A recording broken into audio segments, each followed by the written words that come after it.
Hello and welcome to the Abel Contemporary Gallery. I'm Teresa Abel and I am pleased to be here today with the artist Emily Belknap.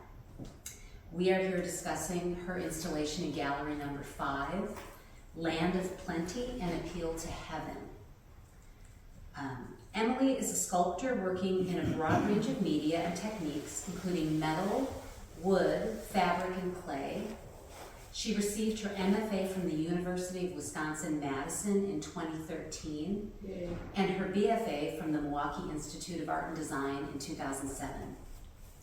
In her work, she examines boundaries in landscape, constructed and natural, tangible and immaterial.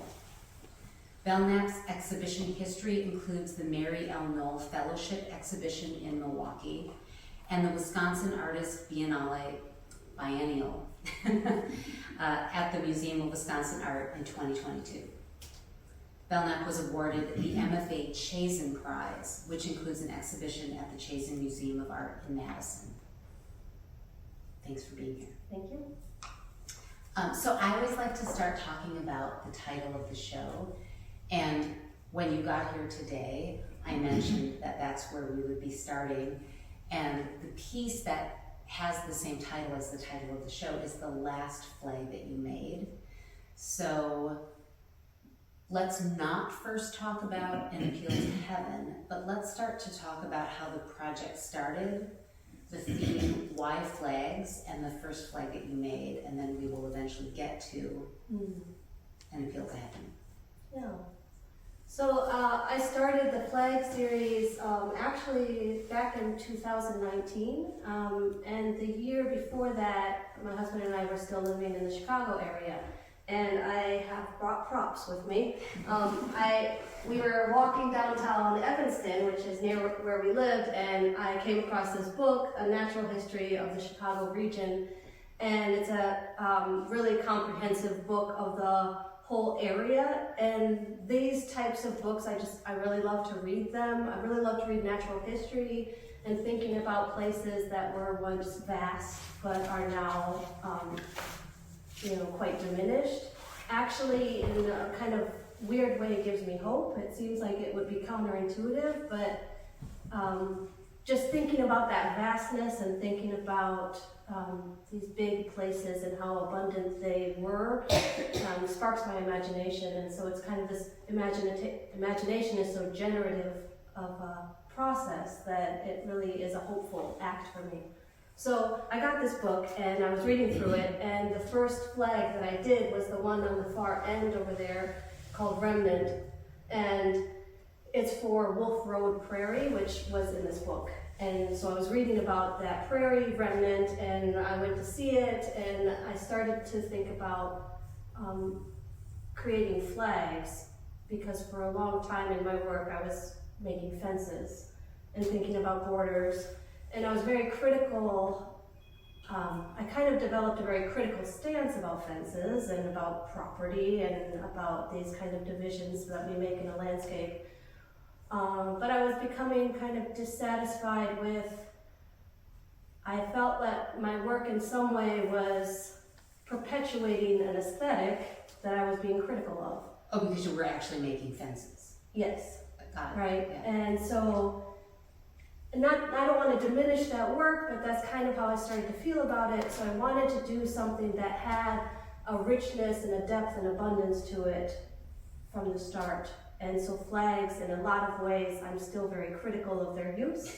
I'm still very critical of the pride that sparks their use, but at the same time, it also allows me to bring in this attention and this care and this kind of sense of the richness that I'm referencing in the work. Yeah. So initially you thought, I'm going to make this flag. Mm-hmm.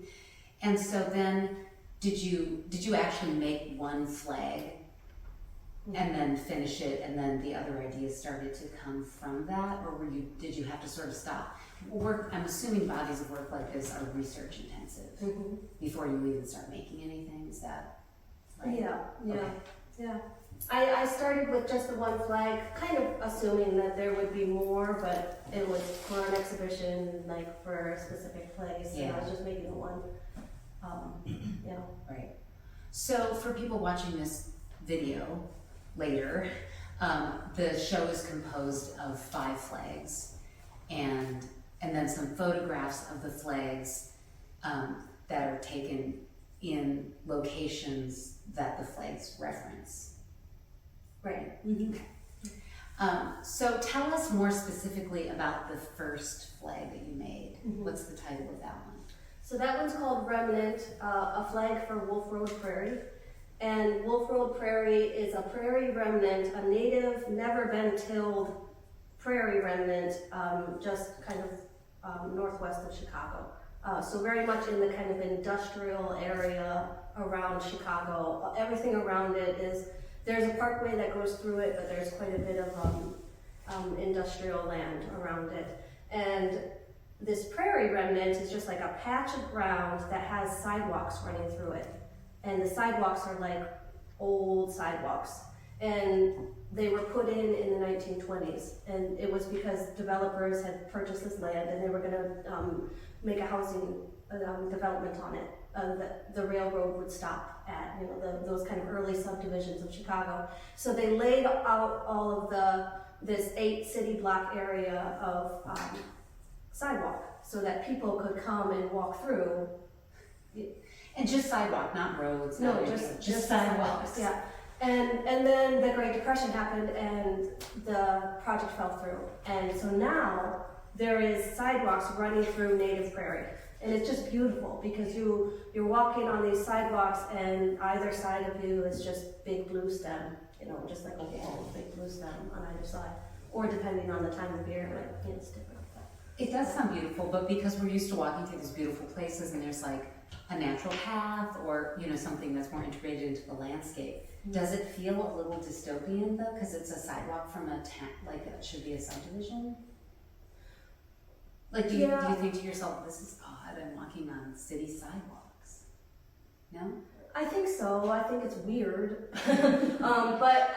But also you can, if you look up, you can see all of the industrialized landscape around it. Okay. You know, it's not not like so, okay. Yeah. Got it. Okay, good. Great.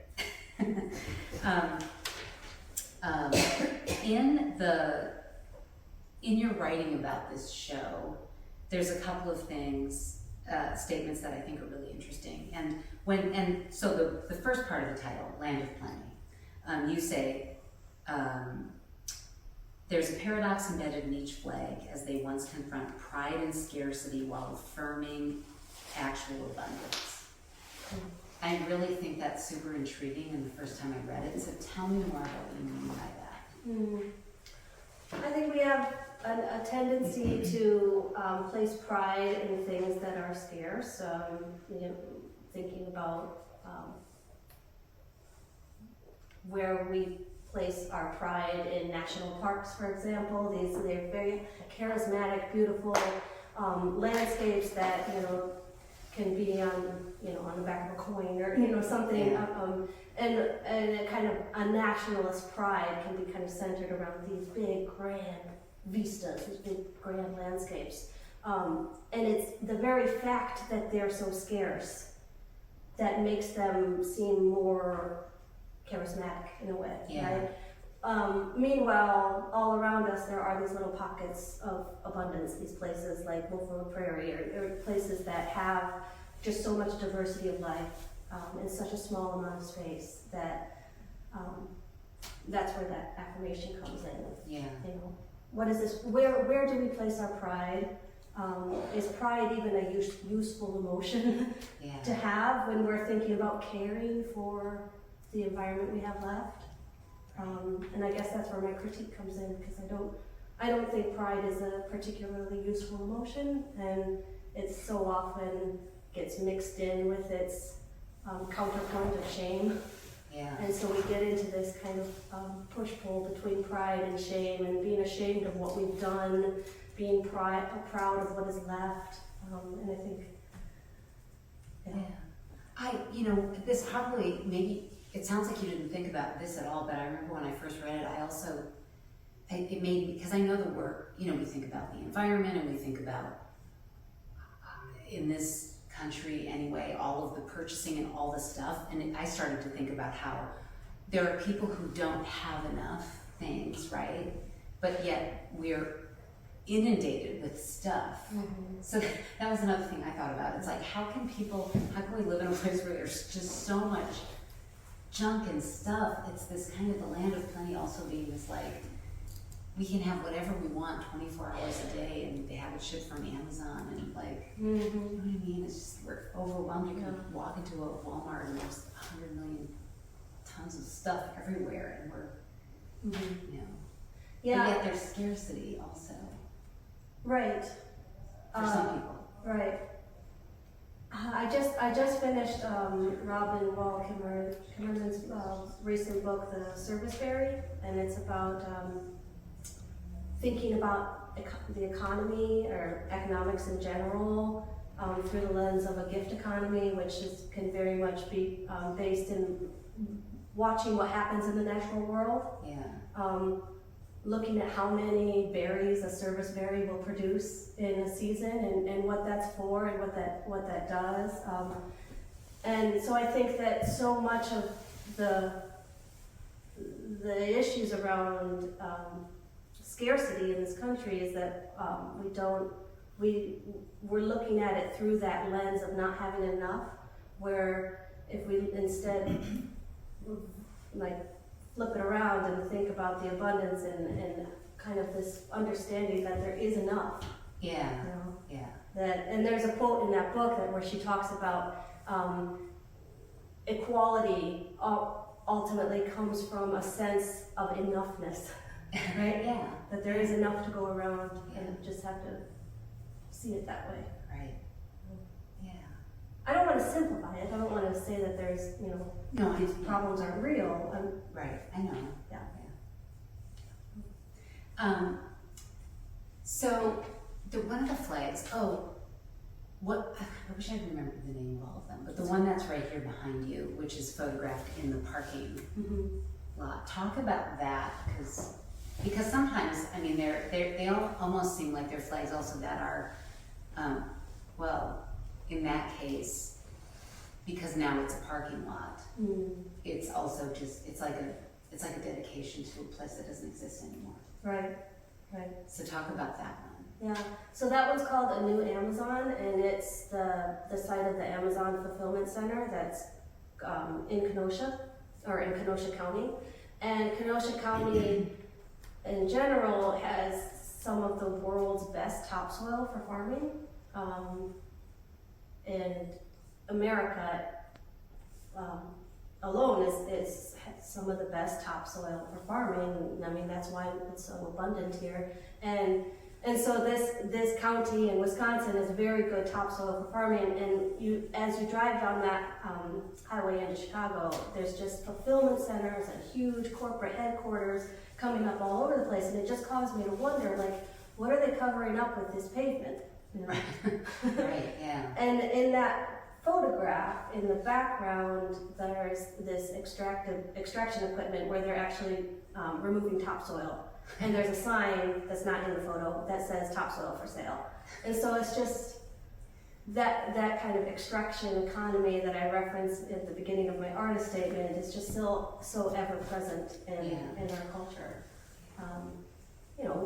We can just take the topsoil out of this place and put it somewhere else, and we can still have our fulfillment center here. Right. There's also a white pine. Is that the white pine? That's the white. Oh, so should we talk about that? Sure. Okay. Here, let me read this. Okay. An Appeal to Heaven refers to a Continental Navy flag from 1775 depicting a white pine. White pine was used for the masts of colonial warships. In this way, the first American flag exposed to the nation's founding motive, mass extraction of abundant resources. There is a paradox embedded in each flag, as they at once confront pride and scarcity while affirming actual abundance. So, and then we also we're pretty sure that this building, which was built in the late 1800s, and was a tobacco warehouse, is white pine. Mm. So, Yeah. talk about the white pine. Yeah. So maybe I'll start with the phrase "an appeal to heaven,"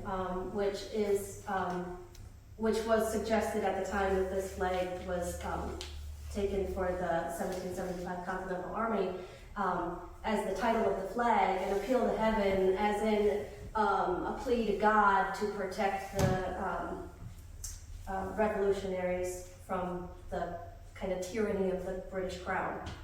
And so I just, of course, I've been thinking a lot about that phrase because this flag has been now co-opted by the far right, and you often see the kind of white pine flag gain fluent. So I was thinking about that plea, that appeal to heaven, and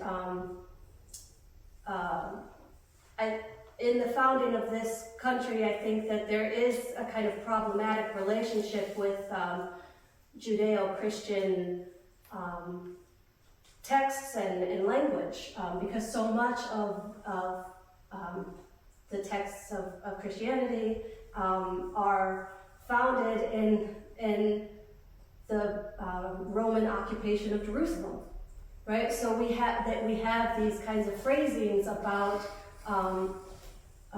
Rome occupying land, right? And so then we bring that into this kind of revolutionary American context, and it's so fitting. A lot of the language seems to really translate quite well because it's about land. Yeah. Right? And this case we can think about the tyranny of the British Crown and relate that to the kind of imperial Roman Empire, right? And so at the so that kind of works only if you get confused who's the oppressed and who's the oppressor, right? And so who needs the protection? Whose side is God on? Like that kind of thing all kind of gets in there with when you're thinking about flags. I don't know if I'm making sense. I think, yeah. And so when I started this appeal to heaven flag, I was really thinking about heaven and the kind of representations of heaven. And I took that pine tree, which is a sapling of a pine that I planted in my own garden, in my own backyard, and that's the kind of new plea, this kind of appeal to heaven is now from the point of view of the land of the small tree. Yeah, it's appealing to that. Yeah. Yeah. Yeah, that makes sense. Yeah. And I think that's why it's kind of the last flag I did is now I'm starting to think more about that phrase, an appeal to heaven, and heaven itself, and how depictions of it. I think you should take back that flag now, and we can switch the meaning of it so it can be an environmental plea. Mm-hmm. And so when you see people with it, you can say, "Oh, you're an environmentalist." Well, that's interesting because I often do think like, well, maybe the folks who fly that flag in their front yards, maybe they're going to plant a bunch of white pine trees. Yeah. And that would be a wonderful thing. Would that be great? Yeah. So the work is so rich in meaning, and you can spend so much time in here. And in the exhibit, we have the pictures, and then there's descriptions. So as a viewer in the show, there's so much rich content, and they're so beautifully crafted that I think it's almost too easy to not think about how they're crafted. Mm. Do you know what I mean? Mm-hmm.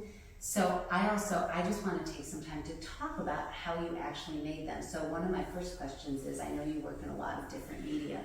Before you decided to make flags, had you worked in textiles before? No. So you had to learn how to sew beautifully. I kind of vaguely knew how to sew. Okay. Okay. I knew it involved a sewing machine. Okay. So can you open that flag up? I'm going to have to do a little bit of maneuvering. I could do this. Let me do this.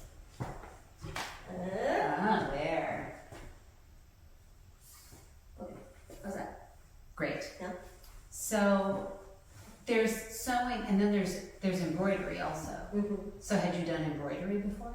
My mom taught me to embroider a long time ago, but I never really took to it. Okay. You know, it wasn't Yeah. something I was particularly interested in doing Right. when I was 20.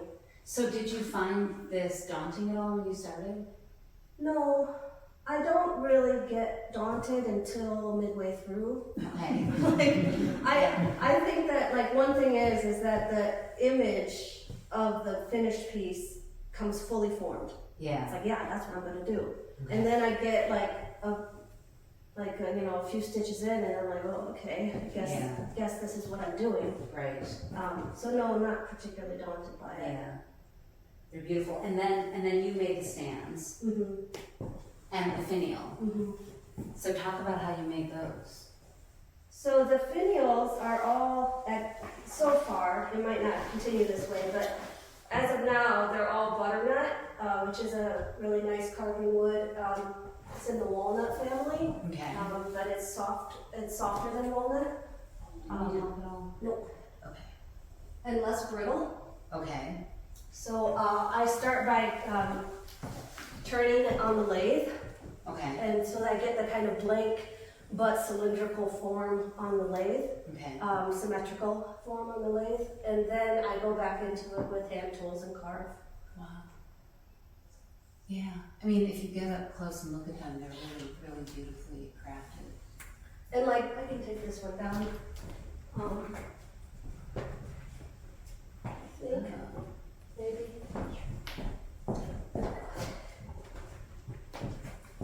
So for example, this one, it started as a kind of vase shape on the lathe. And then I just carved away from the vase shape and added a bit more onto this side. So, It's beautiful. thank you. Yeah. I'll put it down.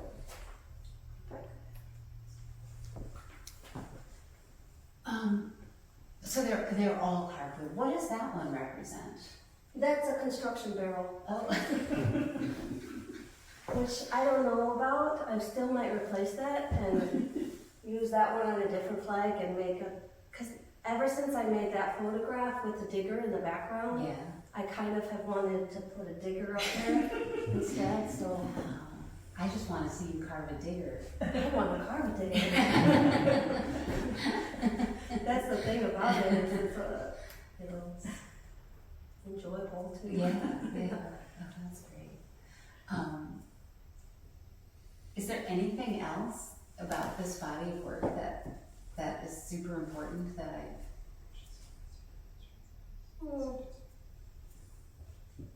I don't know. I feel like we've covered a lot of it. Yeah. And so do you think you're going to make more flags? Yes. I Yeah. have a few more designs Great. already, so yeah. And so what are you going to do next? Can I show Yeah. more props? So I have I tend to start with a kind of paper design. So these aren't to scale, but Oh, so this will also show us how you start the creative process. well, I don't always start You don't this always way, do but this. Okay. it is. Ah. So this one is going to be called, and oftentimes I start with the title before I've even made the work. So this one's called Treading in Warm Waters, and it's a flag for the wildlife of the western basin of Lake Erie, which is where I'm from. Okay. I'm from this area. I grew up right over here. And so the islands of Lake Erie, this part of Lake Erie is very shallow, so it has very distinct wildlife that isn't anywhere else. And there's this Lake Erie water snake, which when I was a kid, I used to always think was poisonous, and I only discovered as an adult that it isn't poisonous. But this particular one only lives on the islands of Lake Erie. And then I have these, I'm going to strew about this bank these native mussels of Lake Erie, which were very, very plentiful until the zebra mussels came in. And Yeah. but they're still there, and I've collected shells recently of them there. But anyway, this design is kind of referencing the original "Don't Tread on Me" flag, which was this kind of gold and blue, and it had this kind of swirliness as the kind of fading and bleeding of the dyes. Yeah. So I'm not sure if I'm going to stick with that, but that's kind of what I've been thinking there. Okay, you also paint and draw really beautifully too. Well, thank you. So you're just a show off.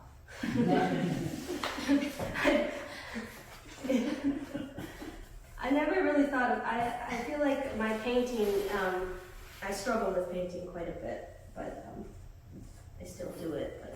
And so this one is called Glass Harbor, a flag for the Milwaukee Lakeshore. And the Milwaukee Lakeshore is a stopover for migration of lots of birds. The most in Wisconsin go through downtown Milwaukee. And this is referencing the glass tower of the Northwestern Mutual building, which they're proposing to build another one, or it's in the works. And so that's why it's called Glass Harbor. Many birds fly into the glass.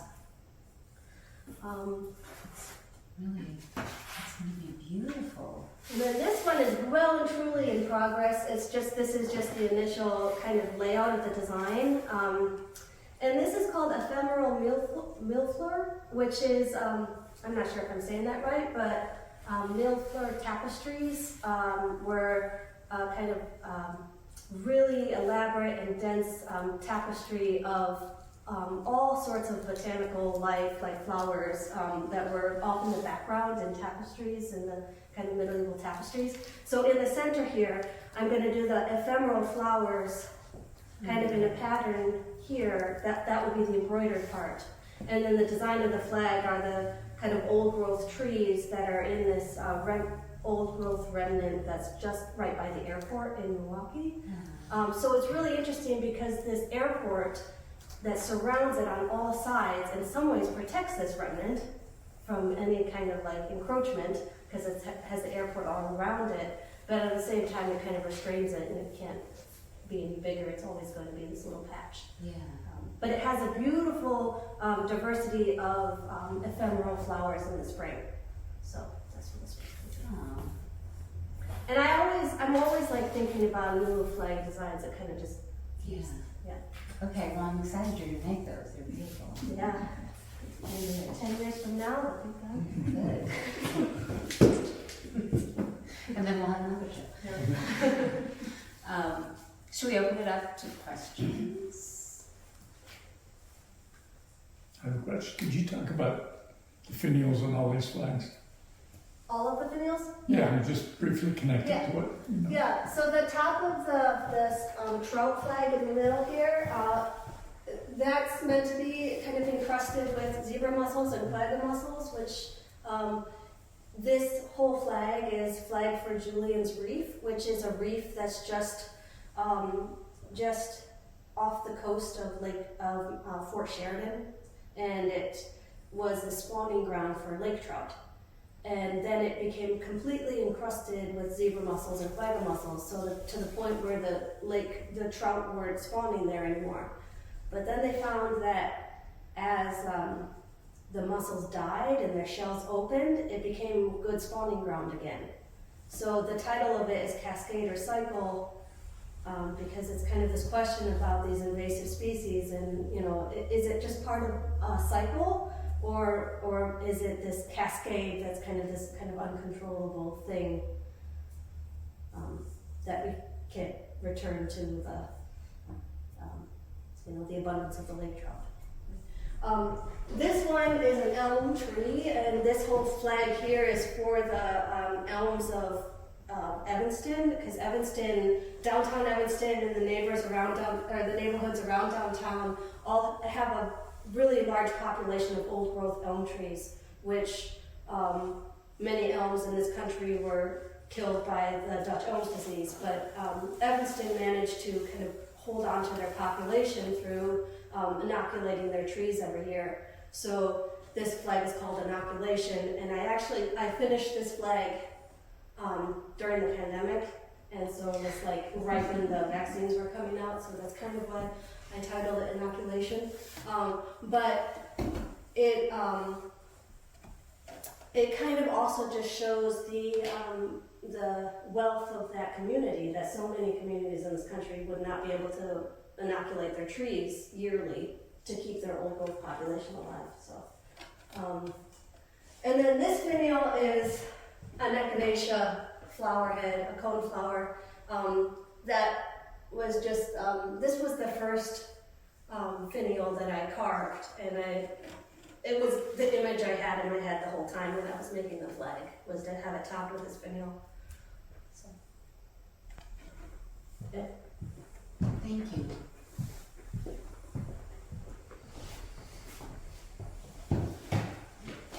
I'd love to hear you talk more about flags as a genre.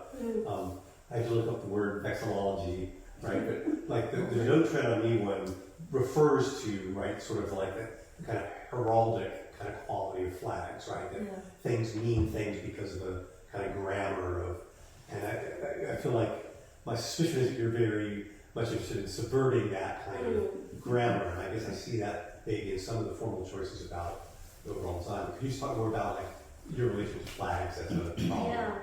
Yeah.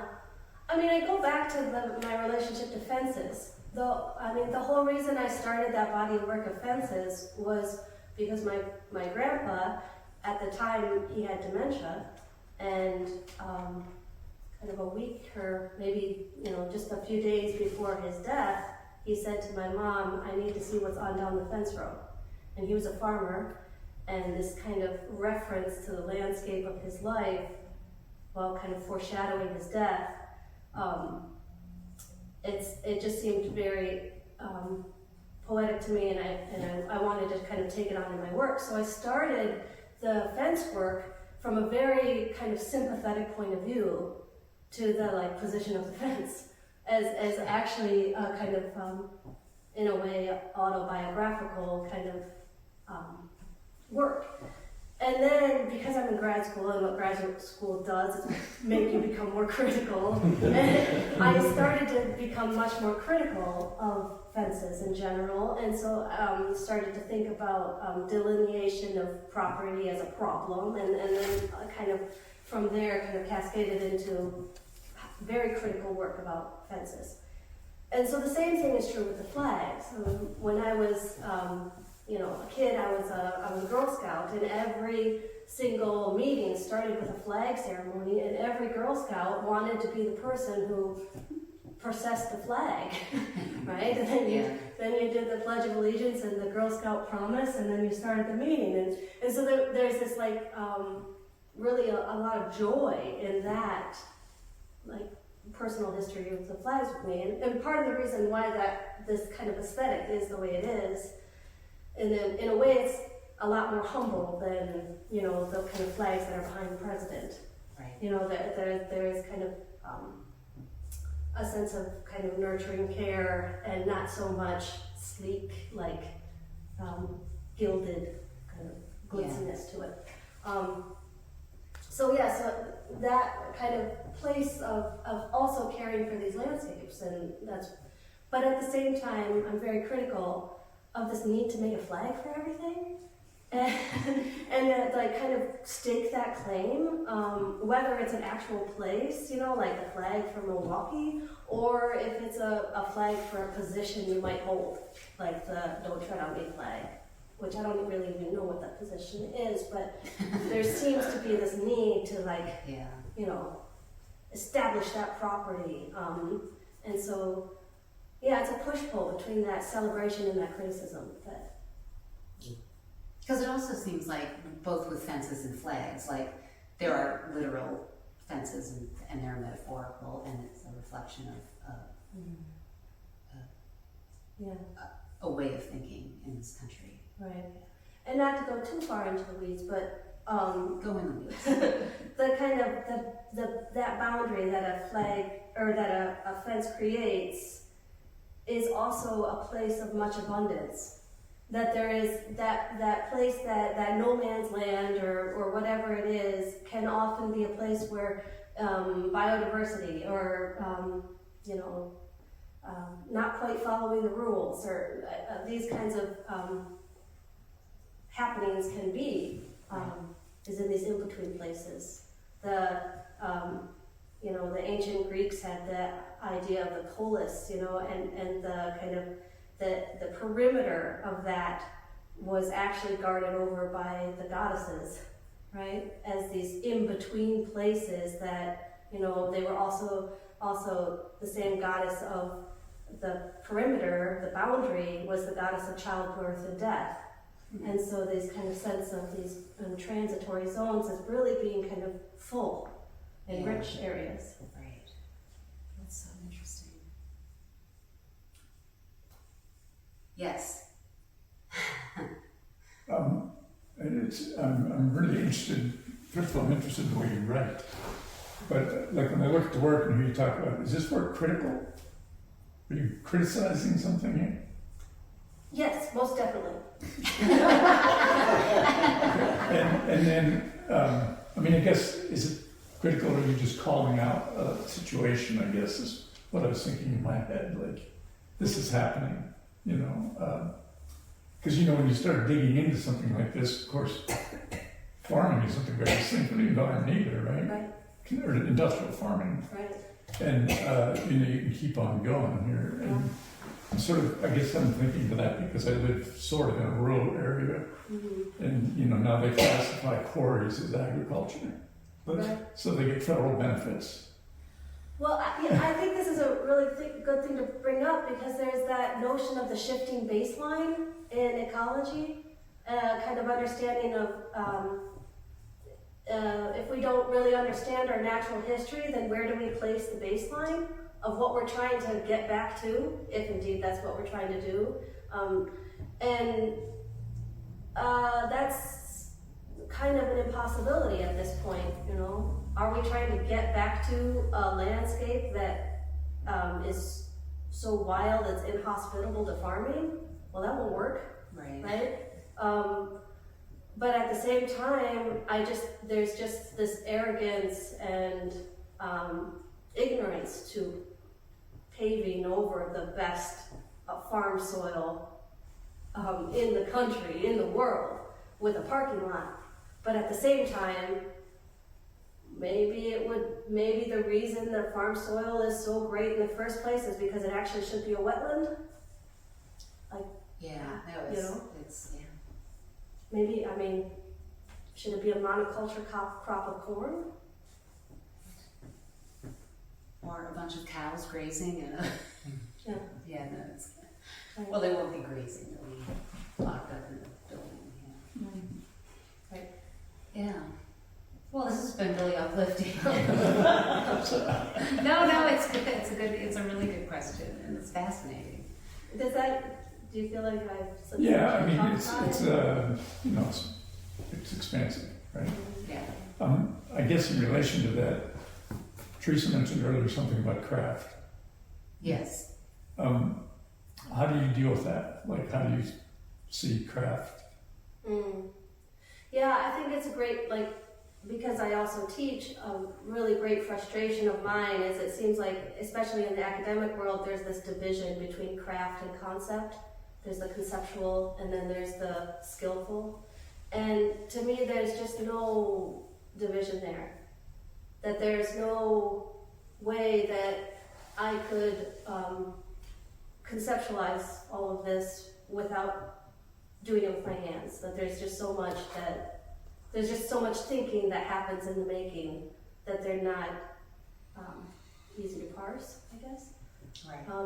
And just thinking about how long it takes to embroider. It takes a bit, the trout took me 4 years and all of that time, it's not that I'm only thinking about trout, but that I wouldn't get to the kind of fullness of understanding. I'm not saying I'm at fullness of understanding, but I wouldn't kind of be approaching that without that time and without that labor. And I think a lot of the issues that we're having, in terms of thinking about that division between craft and concept, is there is a kind of denigration or a demoting of labor, generally, in society. That that's how it shows itself in art, I think. Yeah. Well, and I think that a lot of people who rely on making beautifully crafted things, or whether it's beauty or whatever you want, however you want to describe it, there is something about the process where, again, you're not thinking about trout the whole time you're doing it. You have to be present enough and mindful enough in the process, but there's a little bit of your brain that can be off thinking about the next ideas get generated a lot of times through the process of making the one piece, the next piece, and the next piece. Sort of are birthed out of that process. Right. And without that process, they don't exist. Right. Yeah. I have a question about the relationship between what I would call the logo and the flag backdrop, which seem, I see three different choices being made here. The one where you actually do the embroidery directly onto the flag. The one where the boundary of the embroidery is the boundary of the logo object, which would be a trout, and then this, which is sort of, I started mentioning Girl Scouts because I was going to describe it as the Girl Scout badge of permission, where it's kind of gives like a background. And I guess that I'm just wondering, did you think very carefully about craft and the structure of things? How are you thinking about those choices, and why not always embroider directly on the flag? Besides that it's hard to carry around, Yeah. and why sometimes have these kind of not quite regular shapes, but Yeah. a larger background area versus. Yeah, and part of it is a decision made over time that certainly there's aspects of it that I regret, but I've kind of invested like that much time into it already that I can't really go back. So, the kind of decision to do that patch approach is because it would be in transition, and I couldn't have this whole big flag that I'm sewing on all the time, and the kind of material couldn't get dirty or whatever. So there's that kind of like just practical consideration, and then it's also a matter of the kind of intricacy of the layout of the flag itself. So like in this one, the parking lot lines, they need to be part of that layout. They can't be placed on top. So much as the kind of like a literal patch in the landscape that the prairie is, and can just be placed right on top of the layout that I've already prescribed. It also means that I can work on them independently, and start over. Like the bog flag here, I started over multiple times. I re-sewed the actual layout of the flag a few times. But I always had the patch that I could then sew onto it. It's funny, until this conversation, I noticed the patches, but I never thought about the way that they seem like Girl Scout patches or something. I love that, actually. And the layout of that flag is the kind of siding of my garage as the light hits it and the shadows cast, because that tree was right in front of my garage. So I kind of always had that image in my mind, but they happened at very different paces. I constructed the back of that flag in a matter of a couple of weeks, and the embroidery was like a year. So, That's great. I think that's a good place to end this. Great. Thank you, Emily. This show is up through December 29th. There are two other really great shows in the gallery right now. There's a ceramic cup show, which is artists from all over the United States. And then Dennis McBottle, who is a Madison painter, has a wonderful show downstairs in the main floor gallery. And I hope everybody has time to see those shows as well, and this show while it's up. So thank you. thank you.